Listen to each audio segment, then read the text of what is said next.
selalu mengandalkan akal. Bahwa semuanya harus akal. Jangan. Akal kita ini kalau sudah berhadapan dengan syariat, dia hanya sebatas buang angin, ikhwan. Jangan sombong gitu.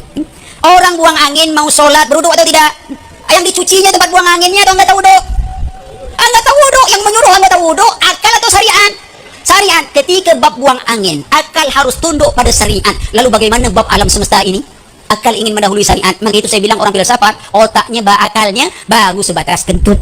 Allah yang mengatakan dia di atas, ana mengimani Allah di atas. Karena yang mengatakan Allah di atas itu Allah, bukan ana. Antum salah paham. Buat tuduhan aja yang bilang. Oh kalau gitu Allah punya tempat. Iya. Tapi Allah tidak bergantung pada tempatnya. Kedua, tempat Allah tak sama tempat makhluk. Kalau kita katakan babi punya kandang enggak? Kita punya rumah enggak? Sama enggak rumah kita dengan kandang babi? Enggak. Sama-sama makhluk, tempatnya kita tak mau disamakan. Lalu bagaimana kita ingin nyamakan tempat kita dengan Allah? Assalamualaikum warahmatullahi wabarakatuh. Bismillahirrahmanirrahim. Allahumma sholli ala sayyidina Muhammadin wa ala alihi wa sahbihi ajma'in, amma ba'du. Ja'alanallahu wa iyyakum min ahlil khair wa sa'ada fid dini wa dunya wal akhirah. Amin, Allahumma amin.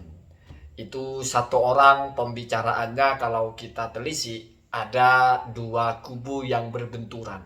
Yang pertama dia mengatakan bahwa dalam syariat ini masalah wudhu saja kita sudah tidak pakai akal. Akal itu hanya selevel kentut katanya. Buktinya kalau kentut kok yang dibasuh pantatnya bukan mukanya. Saya kritik bagian ini dulu karena ini lucu dan dungu sebetulnya. Kalau kamu bilang dalam wudhu tidak menggunakan akal, maka orang yang punya wudhu lalu pingsan atau dia gila berarti nggak batal wudhunya. Kenapa? Karena nggak pernah ada hadis Nabi, nggak pernah ada ayat Al-Quran bahwa gila atau pingsan itu membatalkan wudhu. Ternyata dalam fikih orang batal wudhu kalau dia pingsan atau kalau dia hilang akal. Kenapa begitu? Kenapa begitu? Itu harus pakai akal, pakai otak. Karena hadis Nabi ketika mengatakan bahwasannya orang tertidur itu harus wudhu lagi, Nabi menyampaikan bahwa karena mata ini adalah kunci dari alat kemaluan, dubur ya. Sehingga khawatir orang yang tidur itu tidak sengaja dia kentut atau tidak sengaja dia kencing. Maka kalau begitu berarti keadaan di mana dia mungkin tidak sengaja atau tidak tahu kalau dia kentut berarti juga membatalkan wudhu. Contohnya ketika dia hilang akal, pingsan, mabok, teler, tidak sadarkan diri, atau gila, itu membatalkan wudhu, Pak. Itu pakai akal ya. Artinya apa? Syariat itu ada yang ta'abudi, seperti kenapa duhur 4 rakaat. Itu tidak perlu dicari apa alasannya, apa ilatnya. Tapi ada juga yang ta'akul, ya. Makulul illah. Ilatnya itu ketahuan, sehingga ini bisa dikomparasikan dengan hukum yang lain, menjadi objek kias. Kamu kalau bersyariat tidak pakai akal, gimana ceritanya? Begitu ya. Kemudian sebetulnya kalaupun dia disandingkan pidatonya itu dua-duanya itu kontradiktif itu. Kalau dia bilang tidak perlu pakai akal, kenapa ketika bilang Allah di atas dia pakai akal? Ya dia kan menjelaskan secara akal. Allah yang bilang di atas. Padahal Allah tidak pernah bilang di atas. Ketika Allah bilang di atas itu mesti alal arsyih istawa. Mesti begitu. Jadi bukan bicara tempat. Tidak akan pernah dalam nas manapun ada Allah bertempat. Tidak pernah ada. Itu konsekuensi dari kamu mikir. Dengan gaya berpikir kamu. Sehingga kalau di atasnya harus berarti ada tempatnya. Itu otak kamu yang menyimpulkan begitu. Nggak akan pernah ada hadisnya. Nggak akan pernah ada ayatnya bahwa Allah itu di satu tempat. Sementara ucapan ulama Allah tidak di tempat. Itu banyak. Sudah sering saya bahas. Artinya akal-akalan kamu itu yang mengatakan akal selevel kentut dan kamu pakai, mungkin maksudnya akal selevel kentut, ya akal gaya kamu itu yang selevel kentut memang tidak perlu dipakai. Sampai-sampai membawakan komparasi, babi punya tempat, kita punya tempat kita tidak sama dengan tempat babi. Apa yang tidak sama? Ya sama-sama tempat, sama-sama kamu dilingkupi, itu namanya tempat. Jadi bicara sama tidak sama, jangan, kandang babi namanya kandang, kotor. Kita namanya rumah. Goblok kalau disebut tidak sama. Sama tidak sama ini secara prinsip. Yang namanya tempat babi, mesti makhluk yang mengelilingi babi. Di mana batasan dari babi, sisi kanan, sisi kiri, sisi bawah, dikelilingi oleh sesuatu ruang, itu namanya tempat. Tangan kamu tidak sama dengan tangan monyet, itu kalau disambungin. Iya, tidak sama dengan tangan monyet bentuknya, tapi Sifat sebagai jarihah, iya. Tangan monyet fungsi untuk megang, tangan kamu juga sama. Tangan monyet ada bagiannya, ada bagian depan, bagian bawah, bagian atas. Tangan kamu sama. Tangan monyet ada tulang, ada daging, tangan kamu sama. Sama, bro. Sama. Apa harus persis gitu? Ya kalau gitu tangan kamu dengan tangan teman kamu juga tidak sama, warnanya tidak sama, ukurannya tidak sama. Tidak ada yang sama di dunia ini. Mata kamu yang kiri, yang kanan tidak sama. Mata kamu dengan mata teman kamu juga tidak sama. Jadi tidak paham apa maksudnya Allah tidak sama dengan yang lain, itu tidak paham. Tapi bicara banyak sekali.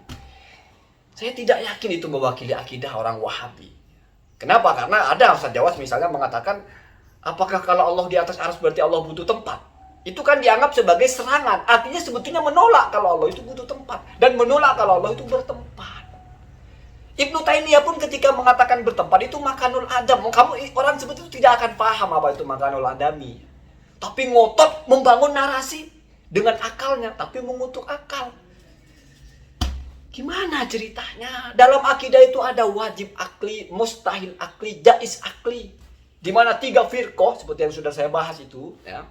Asariyah, Asy'ariyah, Maturidiyah itu mesti sepakat dalam hal yang mustahil bagi Allah secara akli, wajib bagi Allah secara akli. Sehingga apapun kamu alirannya tidak mungkin ada yang menolak kalau Allah itu ada. Tidak mungkin, walaupun tidak akan pernah kamu temukan nasnya wa kana Allahu maujuda atau wa kana Allahu wujuda, tetap mesti ada. Tidak mungkin Allah itu membelah diri, walaupun kamu tidak akan temukan ayatnya wala yumkinullahu, ya. Ayat takos sama kisma ini, tidak mungkin Allah itu membelah menjadi 2 belahan. Tidak akan kamu temukan, tetapi mustahil secara akli. Tidak mungkin Allah akan nampak di depan kamu berbentuk apapun. Walaupun kamu tidak akan pernah temukan dalilnya wala yumkinullahu ayyakuna mansur atau mandurun amamaka fid dunya. Misalnya begitu. Tidak perlu dalil, Pak. Akal. Itu namanya waras. Kalau Ustadz Firanda lain lagi. Ketika dia menjelaskan Allah itu bertangan, walaupun tangan mau dimaknai secara majazi. Kenapa? Karena tangan secara majazi pun, ya secara kiasan pun tidak akan dinisbatkan kepada sesuatu yang tidak bertangan. Contohnya, tangan kanan Jokowi. Iya, memang bukan tangan hakiki, tapi Pak Jokowi punya tangan. Logikanya Pak Firanda. Itu kan akal. Tidak akan pernah kamu temukan ada nas begitu. Batang hidung mukidi. Memang bukan batang hidungnya yang kita maksud, tapi mukidinya. Tetapi batang hidung mukidi ada, karena mukidi ada hidungnya. Jadi misal tangan Allah, tangan diartikan sebagai pemberian lah, sebagai kekuatan, ya karena Allah ada tangannya. Itu logika. Itu logika. Logikanya Pak Firanda, entah diambil dari mana. Bahkan ketika Al-Marisi berdebat dengan Ad-Darimi, Ad-Darimi itu dibantah oleh Al-Marisi. Bantahannya Al-Marisi itu, tetapi kan tidak mungkin kita mengatakan bahwa semakin tinggi semakin dekat dengan Allah. Al-Marisi ini ingin mengatakan bahwa Allah bukan di atas, walaupun konteksnya Al-Marisi ingin mengatakan Allah di mana-mana, tidak di sebuah tempat, tapi dimanapun, di semua tempat itu. Sehingga kata Al-Marisi tidak mungkin kita semakin dekat pun tidak akan semakin tinggi, tidak akan semakin dekat dengan Allah. Dibantah oleh Ad-Darimi. Siapa yang mengatakan bahwa kalau semakin tinggi tidak semakin dekat? Waman ambaka ala annal a'la la yakunu aqrabu ilallah. Siapa yang mengatakan kepada kamu bahwa yang tinggi itu tidak lebih dekat? Lalu Ad-Darimi mengatakan bahwa justru yang benar itu memang lebih dekat. Ra'sul jabali aqrabu ilallahi min asfali. Puncak gunung yang lebih dekat dengan Allah daripada bawah gunungnya. Ibnu Taimiyah mempertegas, ars lebih dekat dengan Allah. Langit di bawahnya ars lebih dekat daripada langit yang di bawahnya lagi. Jadi memang ada sesuatu yang kalau didekati semakin dekat. Sehingga Nabi ketika Mi'raj itu posisi paling dekat dengan Allah. Itu kan akal. Kamu tidak akan pernah temukan ayatnya, tidak akan pernah temukan hadisnya. Diklaim ini sudah ada dalil nasnya. Walaupun ada dalil nasnya, mesti menurut istimbat akal. Menurut istimbat telaah kamu menggunakan akal. Jadi nggak mungkin ya, nggak mungkin syariat ini tidak menggunakan akal. Ya.